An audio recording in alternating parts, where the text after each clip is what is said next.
Amser o'n i'n ifanc, o'n i'n chwarae yng Nghyddorfa Ieuenctid, Sir Gar, a o'n i'n cael cyrsiau preswyl lawr yn Mhen Tywyn. A lawr yn yr lle yma, oedd na lle i chwarae tennis bwrdd, table tennis.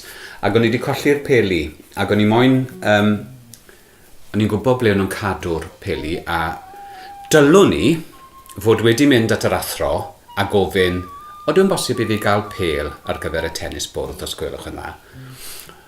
Dylwn ni ddim bod wedi torri mewn i'r storfa, lle oedd hi'n dywyll iawn, a lle nes i ddemsyn ar teledu, a torri'r teledu, a fi wedi dyfaru hynny ers ni. Dylwn ni fod wedi cyfaddau'n syth i'r athro bod fi wedi wneud rhywbeth drwg. Dylwn ni ddim bod wedi anghofio sôn wrth unrhyw un ac esgus bod e ddim wedi digwydd.